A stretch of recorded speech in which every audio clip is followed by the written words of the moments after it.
The frequency of fear. My name is Dr. Sarah Chen, and I work for the Federal Communications Commission.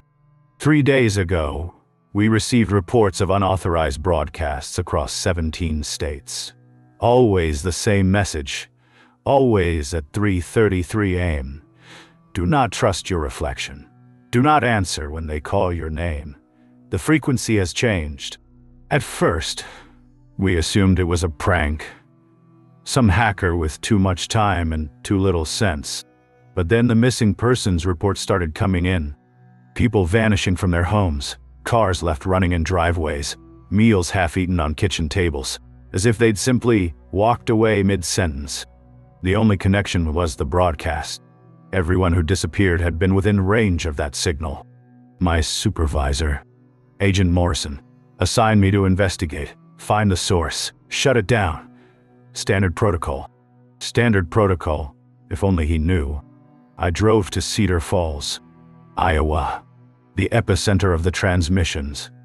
A small farming town where everyone knew everyone, and where 12 people had vanished in the past week. The local sheriff, Deputy Walsh, met me at the town limits. His hands shook as he lit his third cigarette in 10 minutes. Ma'am, I've been a cop for 20 years. Seen car accidents, domestic violence, even a murder once. But this, he gestured toward the town. Everything looked normal. White farmhouses, green fields, American flags hanging limp in the still air. What exactly did you see, Deputy? It's what I didn't see, ma'am. Mrs. Henderson. She's lived here 60 years. Waves at everyone who drives by. Always has.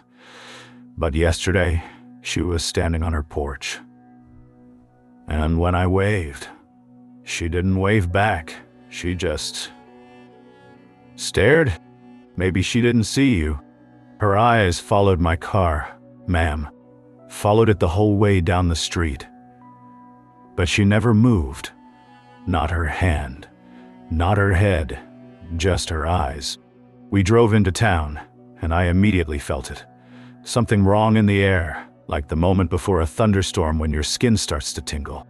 The streets were too quiet. No children playing, no dogs barking, no lawnmowers running. Just silence. We parked outside the town hall, a brick building that doubled as the sheriff's office. Inside, Deputy Walsh showed me the missing persons files. Started with Tommy Morrison, 16 years old. Left for school Tuesday morning. Never arrived. His parents found his backpack on the front porch that evening. But Tommy was gone. He opened another file. Then Maria Santos, the librarian. Her sister found her house unlocked. Coffee still warm on the counter. Maria's car in the driveway, but no Maria. I studied the reports, looking for patterns, any connection between the victims. All different ages, different families. Only thing they had in common was they all lived within a 3-mile radius of the old radio tower. The radio tower, built in 1952, abandoned since the station went digital in 2019. And Toronto, standing at the highest point in the county. I'd like to see that tower. Deputy Walsh's cigarette trembled between his lips. Ma'am, I don't think that's a good idea. Strange things happen near that tower, especially after dark. What kind of strange things? Lights, when there shouldn't be any power. Voices coming from inside. And the birds, they don't fly over it anymore. They go around, like they're afraid. We drove to the tower as the sun began to set. It stood alone on a hill overlooking the town, a skeletal metal structure reaching toward the darkening sky. As we approached, I noticed something odd. The grass around the base was dead, not brown or withered, but gray, like ash. Deputy, has anyone investigated the tower itself? We tried, ma'am, but the door's locked, and the county says they lost the keys when the station closed. I examined the door, heavy steel with multiple locks, but something was wrong. The locks were new, industrial grade, installed recently. These locks aren't old. Someone's been here. Deputy Walsh stepped closer. That's impossible. Nobody goes up here. Nobody except who? Well, there is one person, old Pete. He maintains the county equipment, but he's been acting strange lately. Won't talk to anyone. Just mumbles to himself. Where can I find old Pete? Lives in a trailer at the bottom of the hill. But ma'am, maybe we should come back tomorrow, with backup. I looked at the tower, at the new locks, at the dead grass. I need to see what's up there. The trailer was a rusted mobile home surrounded by electronic equipment. Radios, antennas, computers, all humming with quiet energy. Old Pete answered the door before we knocked, as if he'd been watching us. He was thin, maybe 70 years old, with wild gray hair and eyes that darted constantly, never focusing on one thing for more than a second. "You're here about the signal," he said without preamble. "I've been waiting for someone to come. Someone who might understand." "What signal, Pete?" "The one that's been broadcasting for 3 weeks. The one that's changing people, making them different." Deputy Walsh shifted nervously. "Pete, what are you talking about?" Old Pete ignored him, focused entirely on me. "And Eddie, you're federal, aren't you? FC key? NSA? Doesn't matter. You need to know what's happening here." He gestured for us to come inside. The trailer was filled with monitoring equipment. Screens showing radio frequencies.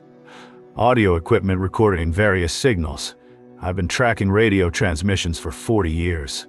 Hobby of mine. But 3 weeks ago, I picked up something new. Something that shouldn't exist. He played an audio file. Static filled the room. Then underneath, a sound like whispers. Too faint to understand, but somehow familiar. At first, I thought it was interference. Atmospheric disturbance. But then I realized it's not random.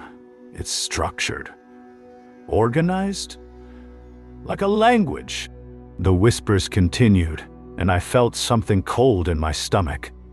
Where is this coming from? The tower, ma'am. But not from any equipment I know about. This signal is broadcasting on frequencies that aren't supposed to be possible. Frequencies that can affect the human brain. Deputy Walsh laughed nervously. "Pete, that sounds like science fiction." Old Pete's eyes snapped to him. "Does it, Deputy? Explain why your wife hasn't spoken to you in 3 days. Explain why she stands at the window every night, staring at the tower." The color drained from Walsh's face. "How did you?" "I never told anyone. Because I've been watching, documenting. The signal affects different people differently. Some resist it, some don't, and some..." He paused, looking directly at me. "And some become something else entirely." I felt that cold sensation again. Stronger now. "What do you mean?" "The missing people. They're not missing. They're here, in town, but they're not themselves anymore."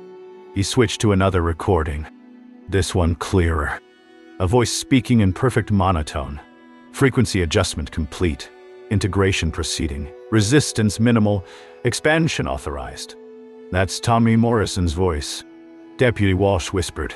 "But Tommy's been missing for a week." Old Pete nodded grimly. "Tommy's not missing. He's standing guard at the tower, along with Maria Santos. And Mrs. Henderson, and all the others, but they're not really them anymore." I studied the equipment, the recordings, the data. Everything pointed to the same impossible conclusion. Someone is using that tower to broadcast a signal that controls people. "Not someone," Old Pete said quietly. "Something. The signal isn't human. The patterns, the frequencies. They're too complex, too advanced, like nothing I've ever seen." He showed me more data. Frequency analyses that made no sense. Signal patterns that seem to shift and adapt in real time. It's learning, evolving, getting stronger every day. And the people it takes, they become part of it. Extensions of its consciousness. Deputy Walsh backed toward the door. "This is insane. Signals don't control people. People don't just change, don't they? Old Pete asked, "When's the last time you really looked at your wife? I mean, really looked. Are you sure she's still the same person you married?" Walsh's hand was on the door handle. "I'm calling for backup. This whole situation is..." He stopped mid-sentence, staring out the window. In the distance, figures were walking up the hill toward the tower, moving in perfect synchronization, like soldiers marching in formation. "There," Old Pete said. "Do you see them? The ones who've been integrated. They come every night at sunset to receive their instructions." I counted at least 20 people, all walking with identical gaits, all heading directly for the tower. "We need to get closer," I said. "I need to see what's happening up there." "Ma'am," Deputy Walsh's voice was strained. "I don't think that's safe. None of this is safe. But if that signal is what's causing the disappearances, we need evidence. We need to understand how it works." Old Pete handed me a small device. Portable frequency monitor. It'll detect any signal anomalies. But be careful. Exposure to the primary transmission can cause... What kind of changes? Memory loss, personality shifts, eventual integration into the collective. You have maybe 10 minutes before permanent effects occur. We left the trailer as full darkness fell. The figures had reached the tower, standing in a perfect circle around its base, motionless, waiting. Deputy Walsh and I crept closer, using the dead trees for cover. The frequency monitor in my hand began to beep, softly at first, then more insistently as we approached. At 50 yards, I could see the faces of the figures. Tommy Morrison, Maria Santos, Mrs. Henderson, all the missing people, but their expressions were blank, emotionless. At 30 yards, the beeping became rapid, urgent, and I began to hear it, the signal, not through my ears but directly in my brain. A whisper that said, "Join us, become one. Resistance is futile." 20 yards, my vision started to blur. The whisper became louder, more insistent. "You belong with us. You've always belonged with us." Deputy Walsh grabbed my arm. "We need to go, now. You're starting to look like them." I looked down at my hands. They were trembling, but not from fear, from anticipation. Part of me wanted to walk into that circle, to join them, to finally understand. "Dr. Chen?" Walsh's voice seemed to come from very far away. "Fight it. Remember who you are." I forced myself to step backward. The signal's pull weakened slightly, but didn't disappear. Even now, writing this report, I can still feel it, calling me back. We retreated to the trailer. Old Pete was waiting with more equipment. "How long were you exposed?" "Maybe 5 minutes." "Then you're lucky, and you're compromised. The signal has marked you now. It'll keep trying to bring you back. Every night at sunset. You'll feel the pull. How do we stop it?" Old Pete smiled grimly. "We don't, not permanently, but we can disrupt it. Temporarily, long enough for people to escape." He showed me a device he'd been building, counter-frequency generator, designed to interfere with the signal, create static, confusion, break the connection. Will it work? Only one way to find out, but it has to be deployed from inside the tower. Someone has to get past the integrated. Deputy Walsh shook his head. "That's suicide. Those people, they'll stop anyone who tries. Not if they don't see us coming." I said, "Studying the tower's structure. There's a maintenance ladder on the backside, if we can reach it without being detected." "Ma'am, with respect, you've been exposed. The signal will affect you more strongly than us. You might not be able to resist." He was right. I could feel it already. The whisper at the edge of my thoughts, the pull toward the tower, the desire to simply surrender. "Then you'll have to stop me if I try to join them." Old Pete handed me the counter-frequency device. 30 minutes until the next transmission cycle. That's when they'll be most vulnerable, most focused on receiving instructions. We approached the tower from the rear, moving slowly, Quietly, the integrated stood motionless in their circle, faces turned upward toward the transmission array. The maintenance ladder was old, rusted, but intact. I began to climb, each rung taking me higher, closer to the source of the signal. At 50 feet, the whisper became a roar. "Turn back. You don't belong here. You can't stop us." At 100 feet, my vision blurred. I could see myself joining the circle below, becoming one with them. It would be so easy, so peaceful. Deputy Walsh's voice crackled through my radio. "Dr. Chen, status report." I forced myself to respond. Still climbing, signal getting stronger. But I'm okay. I wasn't okay. Part of me wanted to let go, to fall, to end this resistance, to finally belong somewhere. The access panel was at the top, locked with another new lock. But old Pete had given me bolt cutters. I cut through the chain, opened the panel. Inside was equipment I'd never seen before. Not human technology, sleek, organic looking, pulsing with its own light. The counter-frequency device would connect to the main transmission array, but I'd have to touch the alien equipment, expose myself to the full signal, do it. I whispered to myself, "Remember who you are. Remember why you're here." I connected the device. Immediately, the signal screamed through my mind. Not whispers now, but commands, demands. Demands. Stop. You will not interfere. You belong to us now. My hands moved of their own accord, trying to disconnect the device. But I fought them, held on, forced myself to activate the counter-frequency. The effect was immediate. The integrated below stumbled, their perfect formation breaking. Some fell to their knees, others wandered in confusion. But the alien equipment fought back, adapting, trying to overcome the interference. The signal pulsed, searching for a new frequency, a way around my disruption. I had minutes, maybe less, before it adapted completely. I climbed down as fast as I could. The integrated were recovering, looking around with growing awareness and anger. Tommy Morrison spotted me first, his face changing from confusion to rage. Interference detected. Eliminate source. They moved as one, converging on my position. But they were slower now, less coordinated. The counter signal disrupting their connection. I ran. Deputy Walsh and old Pete providing cover. We reached the patrol car just as the integrated reached the bottom of the hill. Behind us, the tower began to pulse with angry light, the signal strengthening, adapting, overcoming my interference. "How long do we have?" I asked as we drove away. "Maybe an hour." Old Pete said, "Before it fully adapts, but that's enough time to evacuate the town, warn people to get as far away as possible." We spent the next hour going door to door, convincing people to leave. Most didn't believe us. But some had noticed the changes, the strange behavior, the missing neighbors. By dawn, half the town was empty. The other half, those who stayed, stood in their yards, staring at the tower, waiting for instructions.